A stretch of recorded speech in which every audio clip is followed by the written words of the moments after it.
welcome to day 3 of interviews with my guest, one of the people that you probably already know, especially if you've been to any meeting ever, Jack.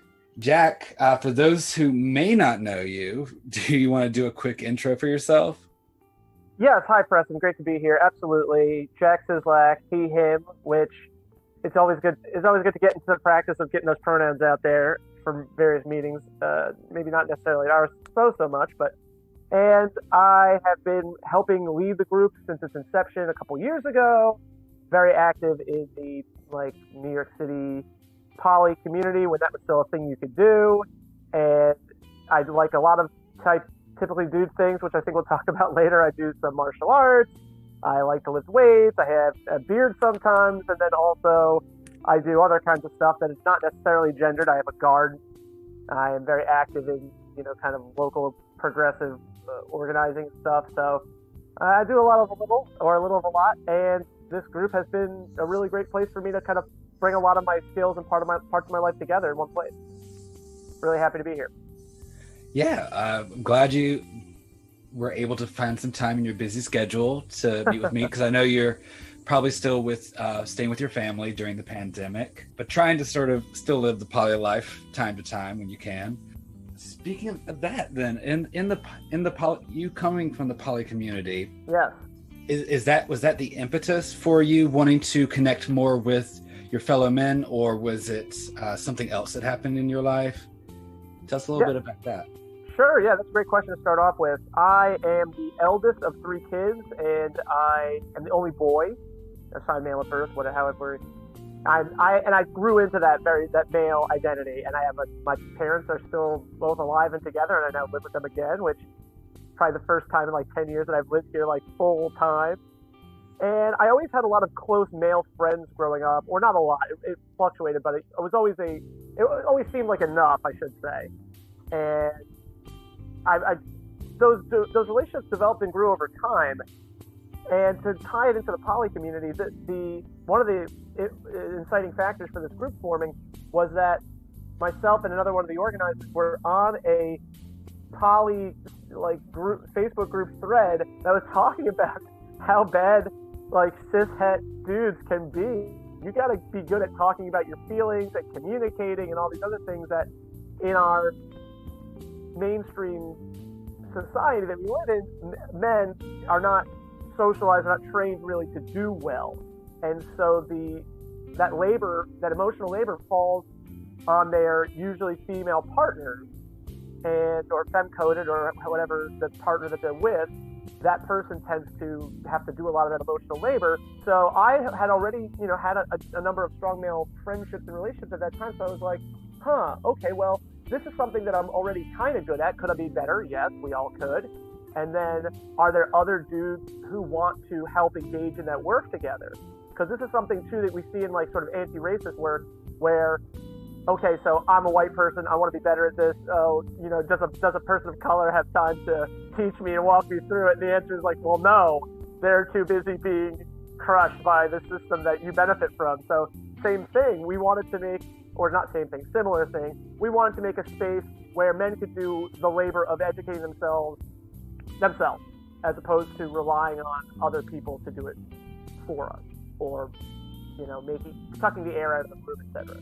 Yeah, I think another thing that the poly community brought to me personally, and my own engaging with multiple relationships has been, and even saying it out loud like that, everybody engages in multiple relationships, right? We all have multiple friendships, familiar relationships, people that we are intimate with now, have been intimate in the past, will be intimate with in the future, and but having those ongoing relationships made me really have to grapple with, what do I get out of each of these different types of relationship, out of my, intimate and sexual partners, out of my friends, out of my family, out of my coworkers, etc. So, and then where do those people become different things? I have a buddy a male friend who, there's an Onion headline I really enjoy that says, work friend transitions to real friends.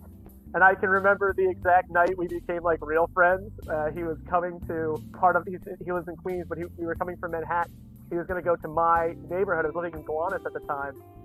And I remember how like nervous I was to be like, hey, well, do you want to like ride the train together? Because it was that thing where it's kind of like you don't know how the other person feels about you yet.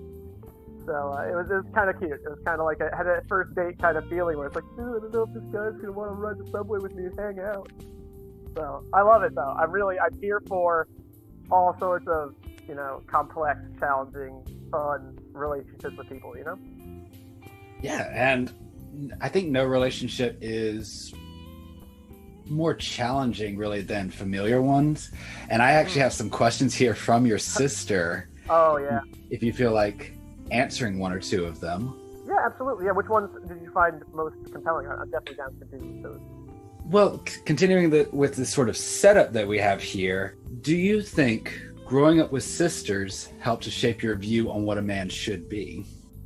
Yeah, that's a really interesting question. I don't know that I thought about it too much in terms, because my sisters, I don't know, we were all kind of like mashed together. Like my sisters had their own room. I have two sisters. One's 2 years younger than me. The other one's 8 years younger than me.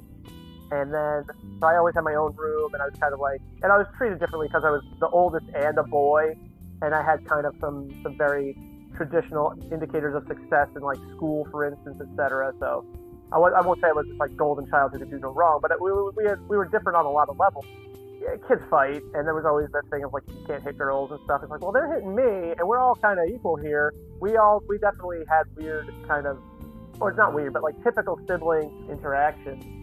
And it never really occurred to me. I mean, I was taught all the chivalrous bullshit, of course, of like dudes walking on the outside of the woman when you're on the street and stuff like that. I don't know, Preston, were you exposed to that? You came from the South, right? Or South Carolina, right? So I did, but no one ever talked to me about that. Oh, interesting.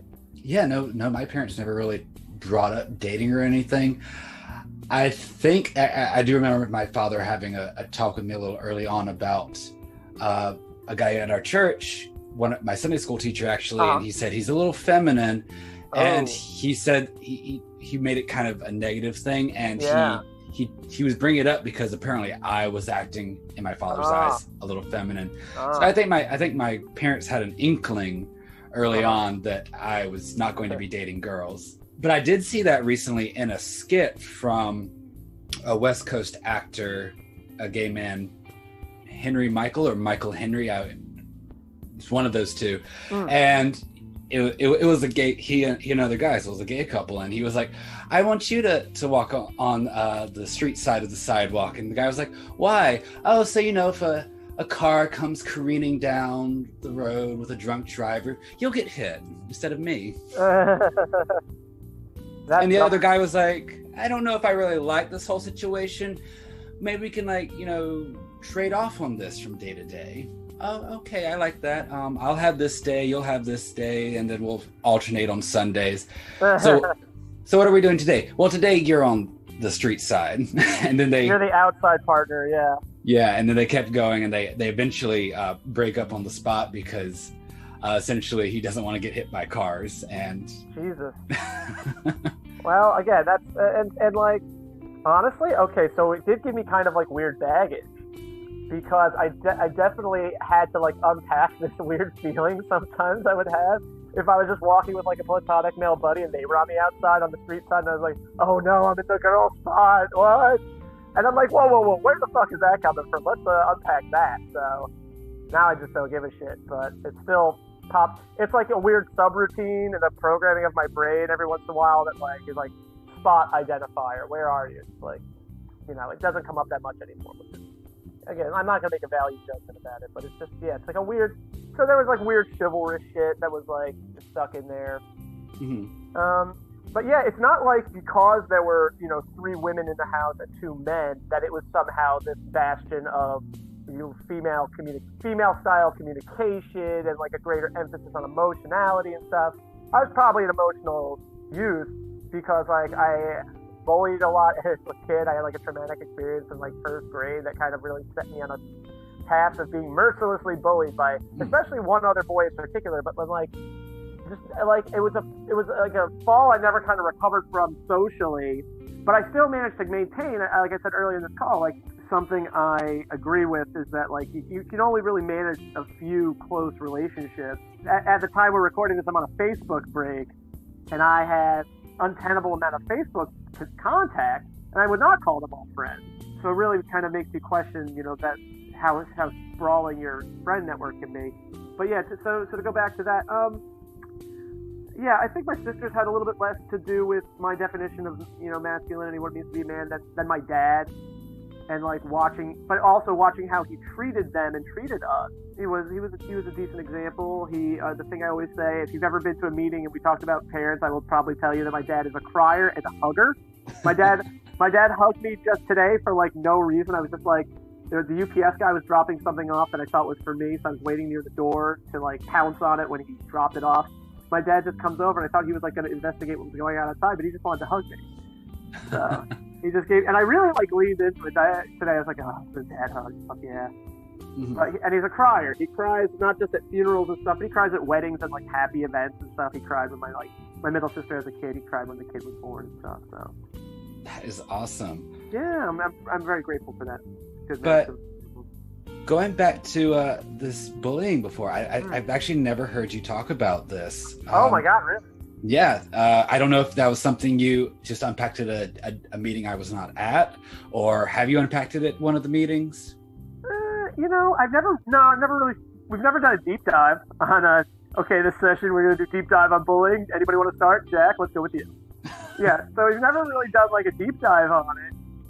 However, it's not something that's not something that I'm ashamed to talk about. I've actually done a lot of work on that, like in therapy and other things. So I'm cool with it.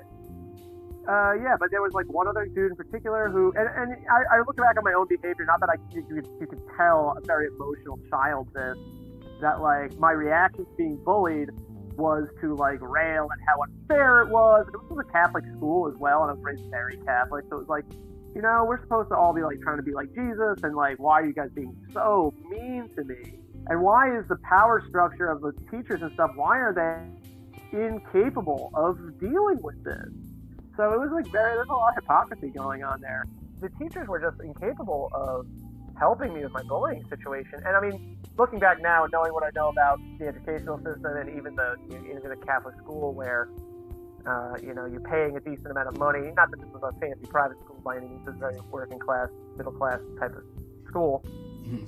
But anyway, I was also struck by the hypocrisy of this being a Catholic school and us all nominally supposed acting like Jesus and these kids not being very nice to me.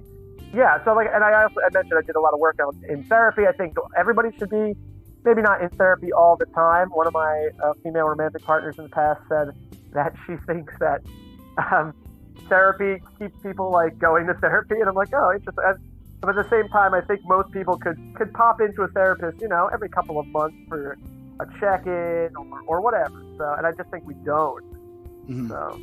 Yeah, I had a therapist for a while, and he was very adamant about, Preston, I am here to help you until this particular issue you feel has passed. And once it has passed, there's really no reason for you to see me anymore. It's like going to a doctor and getting your prescription. It's like you only really need to take these antibiotics for a week and then go off of them. Yeah. But doctor, the infection looks like it's still there. No, it's healing. It's just time. Exactly. Yeah. And also I think that's why there's a big focus on sort of very like skills-based therapy today, I think, where it's like, you want to go into a therapy scenario with a specific thing to overcome or to work towards overcoming, and then you get X, Y, Z. I say this all the time, like especially about martial arts, that like fundamentals win matches, right? Like, so you go to therapy, you get a handful of fundamental things you can apply. You work with the therapist for a while and then maybe back off to like monthly check-ins or whatever you two decide. And in the intervening time, you use the skills that you've developed in therapy to, deal with the problem. Exactly. Yeah. And speaking of martial arts, you are a sort of a martial arts buff, sort of a fitness buff. And I was going to ask, did that come about as a result of the bullying? Because I know a lot of people tend to, Yeah, interesting. go for self-defense classes No, to prevent that. no. This had nothing to do with that. My dad was actually a wrestler in high school and college. It's one of the most masculine sports you could ever do. And I understand that like the apparel and the distance between your face and another dude's like glistening, sweaty body, specifically like his groin and stuff, has made wrestling, like especially with the rise of like professional wrestling, as like ripe for like homophobic parody, basically. But I find wrestling to be like the most masculine like endeavor. Wrestling, boxing to a certain degree. So my dad was a wrestler in high school and college. He was a pretty good wrestler. And then I got to high school, and then because I was in Catholic school, there was no wrestling program. So I got to high school and wrestled, and I was decent at it. I've remarked upon this, like some parents are trying to live vicariously through their kids, but my dad clearly wasn't. Like the only thing that I did that he didn't was I made it to Eagle Scout and the Boy Scouts, and my dad, he didn't like really push me, but when it looked like I might mess it up and like not finish my project in time, he said to me, this is like a great dad pep talk. I'm putting you on blast here, Dad. He said to me, we were driving in the car, and he looks over at me and goes, son, you're going to pull defeat from the jaws of victory. And I was like, oof, Jesus, thanks, Dad.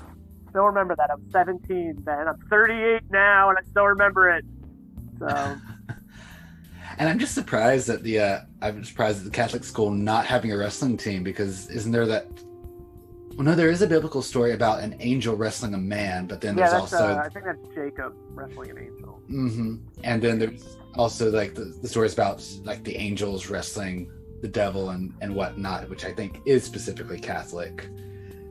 No, yeah, it was a small school. Like we had a basketball program for whatever reason. I think that was like the one. I think, look, I don't know how these things come about, probably due to some confluence of capitalism, but I wouldn't be surprised if all the, Catholic schools in the area got together at one point and they were like, okay, we can't really do a lot of sports, but we can do like one winter sport and one summer sport or spring sport. What should it be? And so I think they all figured out, like, well, we all have these gyms, so let's do basketball. That'll be easy. We'll do basketball inside, and girls and boys can do that one. And then, I don't know, outside we'll do, I think we had a softball team for like 1 year, so. Yeah, no, it was purely this thing that I did in high school, because I was also fat. I was fat in high school. And I was like, oh, it's a fat kid sport. Wrestling is a fat kid sport. So I was fat. My dad had done it. That was 2 for 2. And I did it. And like I said, I was never very good at it. And I always wondered if my dad had pushed me like a little bit more, like would I have been like a somewhat better athlete or something. But I look back and I think of the dudes who were like really beasts at wrestling, and they often did like football as well. I did not care for those guys. I would not have traded who I was then for who they were. And it makes me really wonder about what their home lives and or inner lives must have been like to get them to this place of like this raw aggression.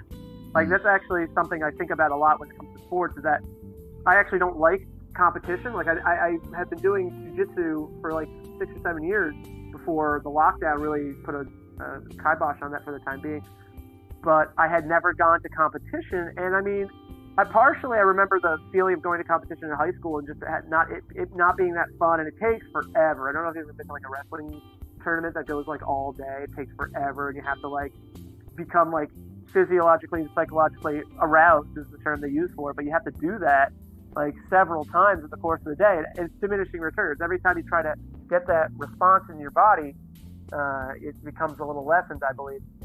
When it comes to competition, the way to win on the field of battle is to kind of be very technical, of course, and to be, skilled at your art. But there's a kind of a warrior mindset, or however you want to define it, that also taps into some amount of that, of directing that fight or flight response into kind of, if not pure aggression, like leveraging aggression in this way that I just find like not pleasurable to do for me personally, first of all. So number one, but then you're supposed to like kind of unlock the beast, and then as soon as the referee blows the whistle, put it back in the cage. And there's this myth of like sportsmanship, which is just kind of, it's not pathological, it's sort of like directly at odds with the human animal. So I don't miss the fact that I haven't competed, and this is something I like to talk about when I talk about martial arts, specifically Brazilian Jiu-Jitsu, which is, for those of you who are not familiar, it's kind of it's like wrestling, and there's a lot of stuff that goes on where you're grabbing and rolling around on the floor with dudes. and other people, but I'm saying like it's a very dude-dominated sport for reasons that are not great. But I refer to, people refer to sparring in jiu-jitsu as rolling, or the height state of that is flowing, or sometimes people call it a flow roll. And that is where you and your partner, not your opponent, but your partner, are kind of just like trading positions, going back and forth. It's sort of fun and free and easy. And, maybe you're definitely getting a good workout, you're getting a good sweat going, but you're not trying to kill each other, which should never be the case anyway. But, like, it's like that scene in The Princess Bride where they're sword fighting and they're like, oh, what if I do this? Oh, and then you do that. And of course, but I'm not left-handed. So that's my favorite kind of sparring to do, is where you set up something and the other guy blocks it and you're like, oh, okay, well, that's how it's going to be. Then I'm going to put my foot here. Oh, okay, then I'm going to grab you there. It's fun. It's so fun. Like, find like, especially like baby like cheetahs or lions playing, or find like baby monkeys or gorillas of any kind playing. Like, that's what I want. I want that just palling around, It kind of sounds like chess for the body, because you're sort of like putting the pieces on the board, like, I'm going to put this here so that you'll go for that, but I tricked you. Right. I'm actually going here. Yeah, and actually, dude, jiu-jitsu guys love to think that they're so sophisticated. They definitely do refer to it as human chess. So you good. No, I love that you made that analogy, knowing nothing about it. It's brilliant. It's great. It's a great conversation. Keep going. And also, I know you're a bit of a meme lord. When Adele's "Rolling in the Deep" came out, no, I did not. That was really a little pre my very active meme days. But I'm sure that there were jiu-jitsu memes out there that reference that song. But yeah, that's cute. I like that. Well, now you can make them, because I know you are in the process of building a collection, designing your own memes and everything, and you're gonna come out with a book someday, I hope. Oh, well, I hope if I come up with a book, it'll be something I've actually written. That memes are to me. This is a fun digression, but memes are to me this like very fun, like almost disposable art form that. It's always so funny to me, like, it's like what's going to resonate with people. And like, there are people who I have relationships with now because of, it's just messing around on social media and just sent one or this or that or the other thing. And people are like, oh, that resonated with me. Let's talk about it. I'm like, yeah, let's definitely do that. Come to the meetings, drink the Kool-Aid. Well, you just never know, right? So yeah. Definitely. So since you've done a little bit of high school wrestling and you've done the jiu-jitsu, and you started to talk about a little bit some of the behind the scenes genderization of these sports, do you want to expand on that a little bit and discuss maybe what has your experiences been in these spaces in regards to gender? Oh yeah, great question. As I mentioned earlier, Brazilian Jiu-Jitsu is especially a very male-dominated sport. Even stepping back from that, I think we definitely tend to think of sports in America as being very male-dominated, right? Like, if there's the NBA and then there's the women's NBA. There's not, and that's like the one of the major league things. Like Major League Soccer, I guess there's also a women's version of, but like. There isn't a women's, a die-staff counterpart, to use TV tropes language. There isn't a female equivalent for football, for hockey, etc. But yeah, to go to martial arts, because that's the one I had some experience with. I do know that there were girls who wrestled in high school. I don't think I ever had to wrestle one. That binds it up with all this toxic masculinity and shame of like. It's not just that you lost to a person, it's that you lost to a girl. So that's a problem that we as a society, like this is a little bit of a sidebar, but like something I think about a lot is what it would be like to live in a world of like full gender equality. And I'm a big science fiction reader, and I've just decided that it's so big that we kind of almost, and it's so different from how our world is now that you almost can't wrap your head around it. Because it would mean such a different experience to what we live in now. For instance, there's a really great science fiction book called Accession by Ian Banks, and in it, almost every person who chooses to have this done has this thing inside their brain that allows them to control their entire body, and they can configure themselves however they want. And it says that most people do, regardless of how they were born, will transition to the sort of other end of the binary from wherever they are. But then most of them, this is like the total mind blower that doesn't get nearly enough play in that book, is that most people settle into like a neutral androgyny right in the middle. And I'm like, what does that do to society? You know, if, you know, you are who is, you know, you like your presentation this way and you like your partners with a different type of presentation, or maybe you don't, who knows? Maybe you're a person listening to this who's like, oh, neutral androgyny, I would love for most of society to look like that. And then I could have my choice of any partner, you know, like that'd be great for me.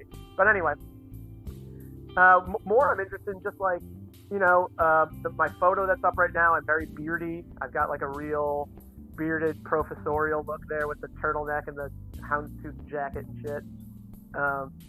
And that's for me, that's like male, that's like very uber mask, like almost drag of just like, ooh, I'm gonna play up like all these masculine attributes. And you know, not to toot my own horn on social media or whatever, but like people really like it, people really respond to it. And I realize that's a lot of like masculine privilege. So that's a big digression. But to go back to sports, so I got into jiu-jitsu through boxing, actually out in Seattle, and the boxing gym was also a very male-dominated space. So we did have a few women who boxed. Mm-hmm. And then, most jiu-jitsu gyms are very male-dominated. And now I have a few dudes who will maybe listen to this and hear it, that like we think a lot about sort of like the confluence of like fascism in the martial arts world, and especially in the Brazilian jiu-jitsu world, because it's kind of impossible to unbind like Brazil's history from its like military dictatorship and fascism, and a lot of jiu-jitsu guys, both there and here, and both like professionals and just like other dudes just doing it, have not great, you know, political views on who is or is not a person, you know, who should or should not be able to do this or that thing. It doesn't always attract the most like, you know, open-minded. When I was at my last gym, I didn't know anybody who was openly queer of any kind. There were not many women, and you know, for me, if I'm anything but an overtly cishet or, you know, passing dudes, and almost always white dudes, also that's another thing to unpack. Not necessarily this call, but for the sport, jiu-jitsu people, if you're listening, unpack this. But if I, you know, inside my own mind, I'm thinking, if I'm one of these people, if I'm not a cishet dude, or like I said, passing at least, why would I go to this space? Why would I put my body at hazard to go into this space? And kind of like my one weird like moment on the mat was there was a rookie lady who we were sparring, and she did something that was like a very rookie move. And I really had a moment because I was very in control. I was, you know, had her on weight, I had her on skill, etc. And I was really in this moment. I was like, oh man, there's like, I know the easy kill from this position. Like, do I do it or do I not? And I was like, look, if she was a dude, would you do this kill? And it was like, yeah, you would. So I knocked her out of it, not out, but I knocked her out. It was a game. We were playing a game, so I knocked her out of the game by doing these easy wins. Yeah, but still, like, if you're this person and there's not enough people there for you to like feel comfortable with, typically if you're a smaller dude, that's kind of like a, you know, suck it up. Again, this is a lot of toxic masculinity to unpack, right? But like, if you're a smaller dude on the mat, the notion is like, oh, this will make you tough. Like you being squashed over and over again by bigger dudes. You know, I've always been around I'm about probably a little over 200 now with the COVID weight, but I've always been about 200 during my fighting career in jiu-jitsu. Mm-hmm. And I would take on dudes. There's one or two dudes who were like, this one guy I used to spar with a lot was 270 pounds. So like, I know what it's like to be fighting and not be the bigger dude. But so assume that was your experience every single time you were going to come to class, and you were never going to be able to pick on somebody your own size, so to speak. Mm-hmm. Why would you keep coming back? So yeah, martial arts, problematic space, a lot of work to do on the male-female, you know, LGBTQIA axis of just like making this, you know, I'm one of these people, like I believe strongly in like liberative politics and queer liberation especially. Especially, like, they're all very high. They're tantamount, really. But, like, you know, I'm not safe until everybody's safe. Like, I'm not free till everybody's free. So, like, it's going to take a long time to, like, make these spaces live up to that high bar. And I honestly, like I have friends who really mull this over and are very interested in like this as a project, and I just like I already have political work that I'm doing. People talk about, ooh, how are we going to start this gym? I'm like, how are you going to start this gym? I can't. I got stuff to do. But when the queer gym opens, like I'll be very down to train there. But I just don't have like I don't have the number one. I don't have the answers to how you make those spaces safe for everybody. And I don't have the like time and energy and mental bandwidth right now to like engage in that work. But there are cool people who are trying to like who feel similar to what I just expressed about like queer liberation. I'm not safe till everybody's safe. I'm not free till everybody's free. That kind of thing. But it's by and large not the norm, which is a real challenge. True. Yeah. And I was wondering because these spaces seem to be a little. Is it just the presentation of them that seems a little suspect, or is it also behind the scenes where you are I know you're, as you just said, you're a very active political person, that you are trying to do this work like with locker room talk and stuff like that? Oh yeah, sure. Okay, so yeah, behind the scenes kind of means a couple of things too to me. Like, so locker room talk, I gotta say, the gym I was at, I was very, very fortunate. It like never like the or at least when I, and you know, this might have also been people self-policing a little bit, where they're like, oh, you know, Jack doesn't like that kind of talk. Not that I think I was some kind of big influencer at the gym, but like if people knew that, you know, this was going to cause trouble, they might not have said anything. But yeah, by and large, and also jiu-jitsu in Brooklyn, especially in the club that I was in, the gym that I was in, is a very like white male 30-something or, you know, with disposable income kind of thing. So almost everybody I trained with had like a college degree, had a white collar job. There was like one cop, there was one prison guard, there was one fireman, literally like one of each. There was, I think, maybe one plumber. And then beyond that, like the most blue collar job was like a teacher, but like, you know, that's still a multi-degree job. But anyway, one time I do remember, and it's very uncharacteristic for this dude in particular, but he made kind of like it wasn't even a homophobic joke, but it was a joke. I guess it depends on your definition, but it was a joke where the punchline was that somebody, me, had engaged in a gay act, which was neither here nor there, because I don't, but I'm also very in control of my sexuality. I'm very comfortable, all types of things. But so I just kind of like, nowadays we talk about, in the men's group, we talk about like, you know, unpacking sexist humor and stuff to try to hold other men accountable a little bit. It's sort of like, oh, explain to me why that joke is funny. But I didn't have that tool at the time, so I just said something. I like kind of doubled down on his joke, and he was like very uncomfortable. And he's like, "Oh, you're not supposed to say that part." And I said, "No, you're not supposed to say that joke at all." And he's like, "Oh man." That was the first, last, and only time I heard a homophobic joke in that locker room. And I was like shocked. I couldn't believe, I don't know if I even did anything. If everybody saw that, was like, oh, I guess I shouldn't make homophobic jokes here. Parentheses for anywhere. But like, yeah, so that locker room happened to be the least homophobic and sexist that I had encountered. But I don't doubt that maybe sometimes when I wasn't around, these things happened. But to the other point of things happening, quote unquote, behind the scenes, is that I don't think that the leadership of many gyms, and you know, people who know me will know what gym I was at, but like, I don't think it was on the boss's mind there. Oh, I've really got to make this an inclusive. I'm not even going to do a dumb voice for him. You can cut that out if you want. But like, that, I don't think it was on the boss's mind that like, oh, it's my responsibility to make this a safe space for everybody. They were sort of like, oh, it's my responsibility to deliver good training and have a, you know, a clean space that people are going to want to train in, and then whatever happens. And it's like, that's a very low bar. And yeah, but anyway, so that's another thing I think has to change. Like, you know, yesterday, if I may interject, by all means. And this will be harking back to the conversation yesterday. So if you haven't listened to that one and you're just listening to this for Jack, you should go back and listen to mine and Logan's conversation about gaming and masculinity. Ooh. But we heavily discussed, and he said that in his podcast, he always talks about, especially in new indie games, always have at least a blurb, a paragraph, sometimes page or pages dedicated to the talks that you need to have with your players about what is going to be okay at this table, what is not going to happen, what can happen but should happen off screen. And they just discuss things like that. Something that he some examples that he gave were one person's afraid of spiders, like deathly afraid, so no spiders in the game at all. So something as mundane as that, to no stereotypically no ethnic stereotypes. Sure. And then, of course, there's also I've encountered in my gaming, like nothing to do with child rape.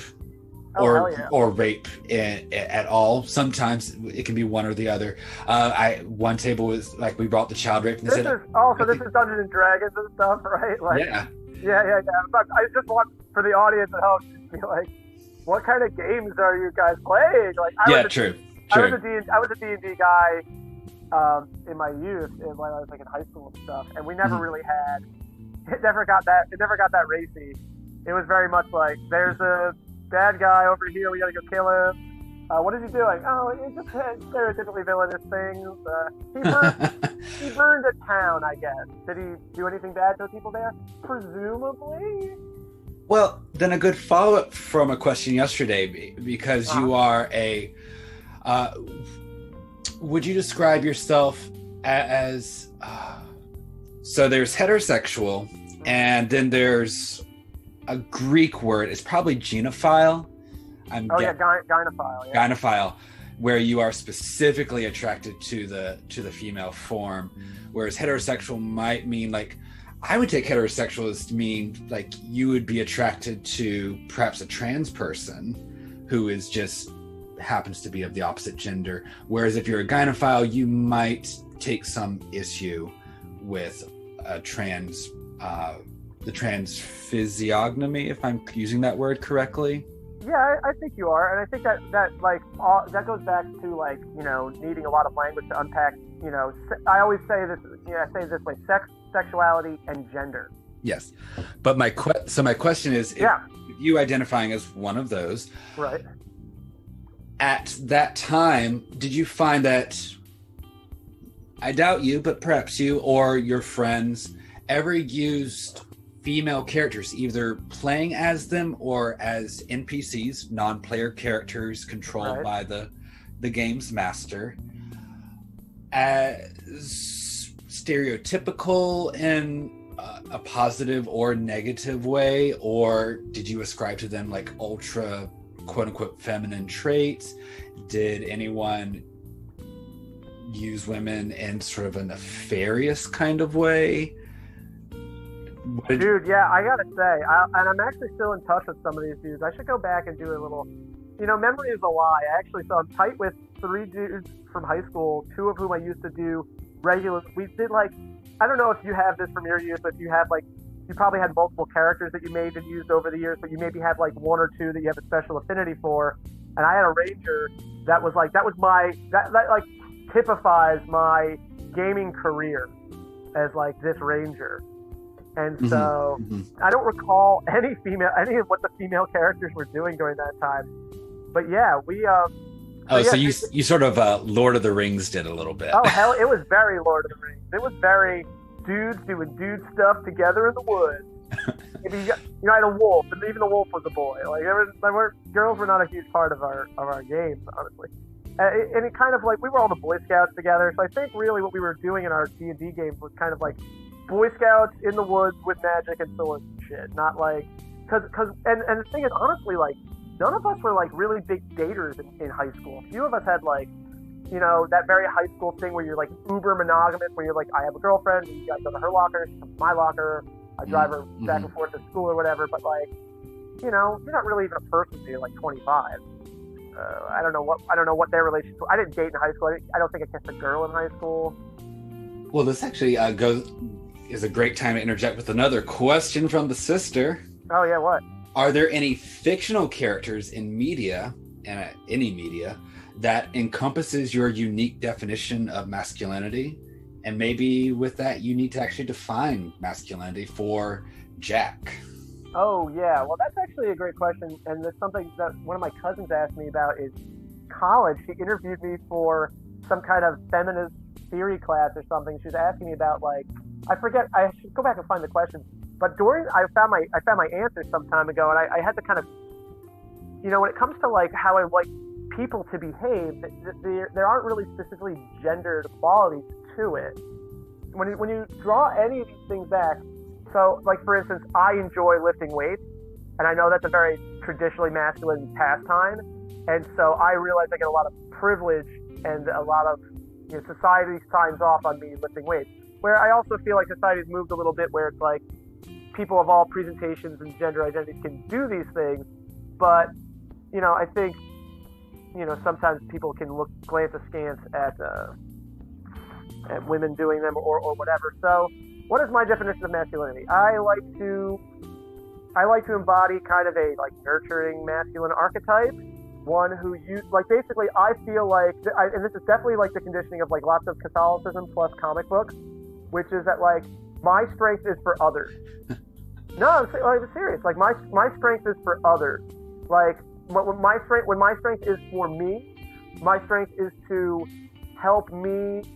And this is something that I think a lot of dudes, and like I think this is something that I kind of like moderately like am in therapy to kind of be better at asking for help, better at being vulnerable, which I think I have come a long way on. But like my strength is for me when it is to, you know, I'm a minimalist. I have frequently moved my entire apartment by myself.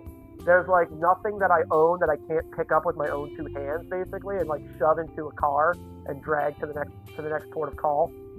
Mm-hmm. So when my strength is for myself, it is the strength of like self-reliance, and like I love to go camping. I haven't been on like a solo camping trip in like forever, but I would love to when it becomes a little safer to do this. Do a little wilderness survival overnight for a while under like controlled conditions, at least to start, to get my skills back up. Mm-hmm. But otherwise, like I view my strength as for others. That's why, like, you know, it's kind of a corny cultural touchstone to lean on, but I really think that like Captain America in the Marvel movies is really like our best Captain America. And I think the Chris Evans version is like very charming. He cares about others. He's there to listen. Like you can find all these like super cuts or just like screen grabs of like the movies where he's just leaning in the doorway being like, hey, what's up? How's it going? Do you need to talk? Do you need a friend? Like, I'm like, oh my God, like, yes, I absolutely need. And like, he's also the only guy in the Marvel movies who like actually has friends. Like Tony Stark, you know, in the early movies has just like a string of meaningless romantic engagements, and then he has Pepper Potts, and then like, you know, even like Rhodey is his friend, but also just like was his government liaison when we first meet him, which is kind of like, it's your job to hang out with me. Whereas Captain America has 3 movies plus all the Avengers stuff that they do outside of that, where it's basically, he was my friend, we grew up together in Brooklyn, we both got frozen, and then we got unfrozen, and now I have to fight my new friends to save my old friends. Oh. You know, find you a guy who will fight the entire world for you. And like, I know that there's a huge like queer reading of those movies, and I'm totally here for it. And I know representation matters, and I know that as a white cishet dude growing up, like I never had to want for, basically like anytime watching like G.I. Joe, yeah, Transformers is a bad example because they're robots, but you know, but like any show you watch, I could find an audience insert character. I have like numerous ones to choose from, you know. So yeah. So I guess if that was going to be my version of masculinity, it's a nurturing masculine archetype that has developed strength specifically to help others, whether that be to lift a heavy object, to do emotional heavy lifting. I view myself as like a partner who like serves others, like, you know, through checking in, through the cuddle and catch up and hold of just like, hey, I am here for you. You can feel me physically. Let's get into it. I want to help you. I think you have given me an idea, and I know you have way too much on your plate, but I'm just going to run this by you, see what you think. We need to create, and maybe this can be Detoxifying Masculinity, a group project. We need to create a sort of Bechdel test for men in films and media, and trying to see these men who are having relationships beyond just surface relationships. The men who are sitting down and actually actively asking each other, is everything okay? Yeah. What can I help you with? That's a great, dude. Yeah, Preston, that's a great thought. Yeah. And thereby creating a list of media that actively lifts up the the positive qualities of masculinity and humanity that we are looking for in our male and male presenting characters. Absolutely. And actually, it's funny that you mentioned that, because I don't know that this movie would pass that test, but there's a movie that came out a couple years ago called Logan Lucky. It's like a heist movie, and it has Adam Driver and I think Channing Tatum is his brother, and they're sitting down to breakfast, and Channing Tatum is trying to get Adam Driver to like participate in this heist. But before he can lay out the heist, he has to like butter his brother up, so he makes him breakfast. And his brother says, I can tell you put a lot of thought into this heist plan, and that you're trying to butter me up because you made bacon for me, and you burnt the bacon, which you know that I like and that I know you hate. And I was like, oh, that's such like a touching detail to remember. That's like, hey, I'm going to do this act of service for you. I'm going to do it the way you like it, not the way I like it. And, you know, it's for a self-serving purpose, but those are the kind of things that, like, you know, remembering who's from where, remembering, oh, you like this food, or you like this movie or something, like, to bond with each other, and then to then go deeper and take it to like emotional places. I'm super into that. Yeah, that sounds great. Yeah, we're gonna do another question from your sister here, okay. just because she sent me quite a few of them. I'm gonna ask, when did you realize that it was okay to be emotional and vulnerable with your friends? Oh yeah. What were some of their initial reactions? And let's caveat this with outside of detoxifying masculinity. Oh yeah, of course. Yeah, that's a great question. Well, so I think I was always relying on my friends for emotional support, even not really knowing what that was or what to call it, etc. Like my whole life, basically. You know, I used to have like, you know, when I was a kid, and this was, I know that every generation feels like they were the last generation to like have a childhood. But I grew up in like the analog era, so like I used to have my friends' phone numbers memorized. You know, if you put a gun to my head, I could give you like my childhood phone number and maybe like one other dude's phone numbers, I think. But like, yeah, there was. I remember my grandmother's. My grandmother's is the only one I could do, and she's gone. So yeah, that doesn't help. The other thing too is that I really feel like I know. Like passwords are this way now, right? Where like your fingers know the password, but your brain kind of doesn't. So like, you know, I'm sure that if you put that rotary phone back in, or not the rotary, but the push button phone back in my hand from 25 years ago, I can probably bang out a number pretty easily. So I don't know. Like I think it definitely started over time. Like definitely in college, I had a good buddy who we used to work out a lot together, and I remember after one of the workouts, he was going through some shit, and we were sitting next to each other on the steps of his parents' house, and he was telling me some shit. And I just remember this like feeling inside of me that's like, put your arm around him, you fool, comfort him. So I like put my arm around him, and I pulled him into this like side hug. And I was like, good, start. That's a start. Let's figure this out later. And of course, like nowadays, I probably do a little consent check of like, dude, do you need a hug? Can we hug it? Or you know, we found some language for that. But at the moment, it kind of worked. So I think definitely like within the last like 7 to 10 years, I have done a lot more work on improving these like masculine, you know, these male-male relationships. So yeah, I don't. That's a weird way to phrase the question. Not that there's anything wrong with it, but as much as like I kind of always knew it was okay to do this. Just like it was a matter. It was a question if I did it or not, right? Like which I eventually did start doing. Was it ever an issue? So it was never really an issue of the opening up? Well, I think it was, you know what, how about this? I think it was just a skill set, right, that I just got better at over time. So, like definitely, once I started doing poly stuff, I really got in touch with my emotions. And I started like meditating and stuff too. I think that helped. And then been in and out of therapy at various times. But it's definitely something like I say I love you to more of my like long-term male friends who I know are ready for it. I just really try to like check in with. There's a dude friend of mine who I have known for a long time, and I just like really like to check in with him to make sure he's doing all right and like be there for his struggles if and when he has them, and just like I think I haven't like explicitly sat down with dudes and been like, hey, I'm gonna share emotionally with you. Do you want to also share emotionally with me? Is that a part of our relationship? And honestly, that's a great thing to do is to be, and this is something I learned from polyamory too, is be as explicit as possible in your communication with other people, so that they know where you're coming from, what to expect, what what you want to deliver for them, what you can expect from what they can expect from you, etc. Yeah. Sort of going back to like setting up what you don't want at the gaming table. Also, you can feel free to say what you do want. Sometimes it's harder to ask for what you actually want. And I think that's part of our culture. It's like, it's very for us.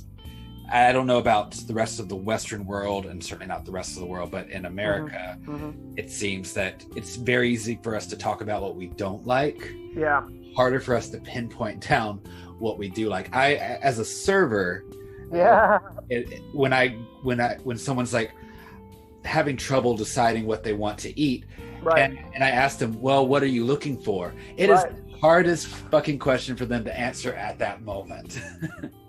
Or it seems like, this is my very masked answer is like steak. I'm like always looking for a fucking steak. Like my mom. Vegetarian restaurant, so sorry, okay. Jack. Well, maybe a cauliflower steak or something, or a nice portobello steak.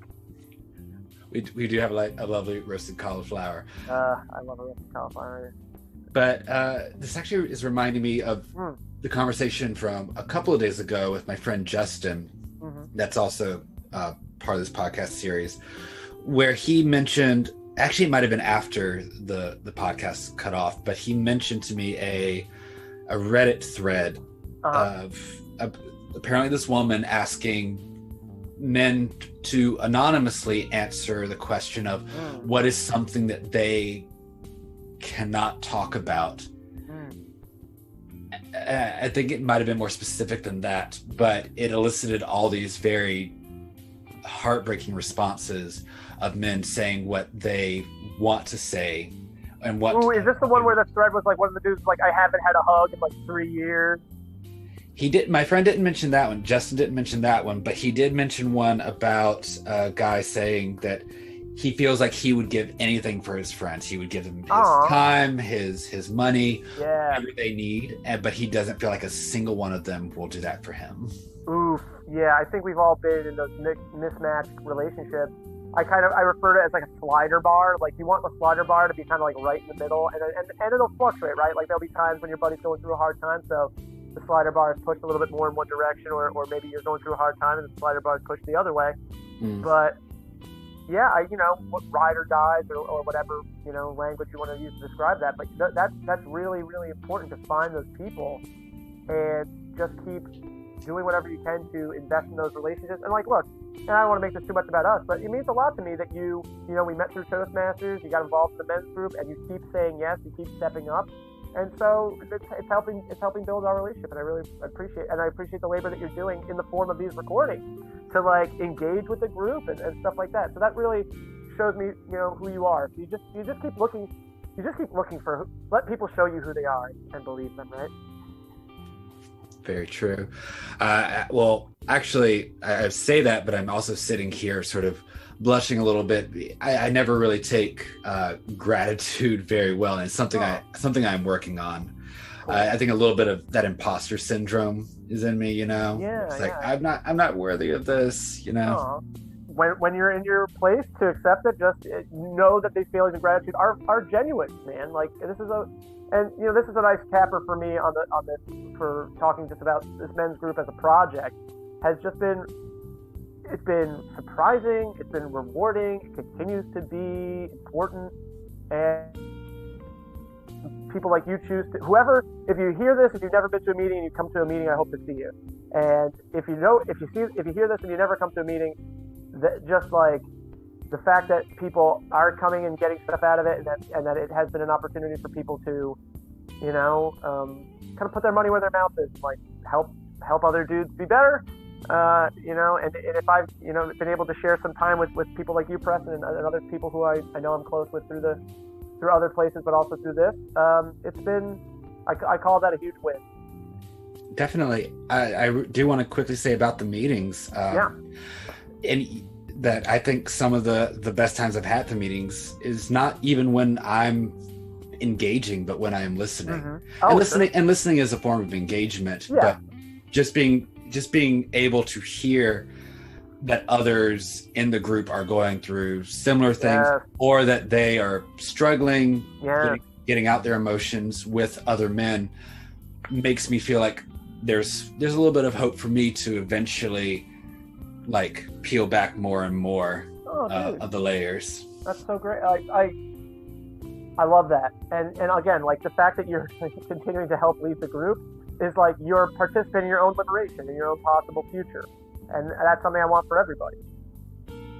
Yes. So please, for your own liberation, please come and end. It's not a formal membership by any means. It's just dudes sitting around talking to each other. And Jack, do you want to say your famous line?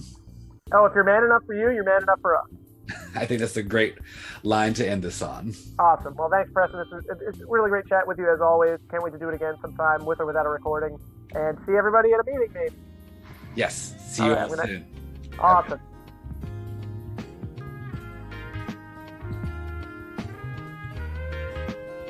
Let's give a big round of applause to Jack for being a guest here on Masks of Masculinity and for starting this fabulous group that supports so many people.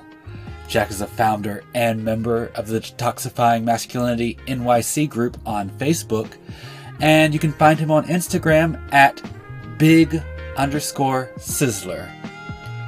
On the next episode, I'll be speaking with a gentleman I met through Detoxifying Masculinity, Khalid Richards. Until then, if you're man enough for you, you're man enough for us.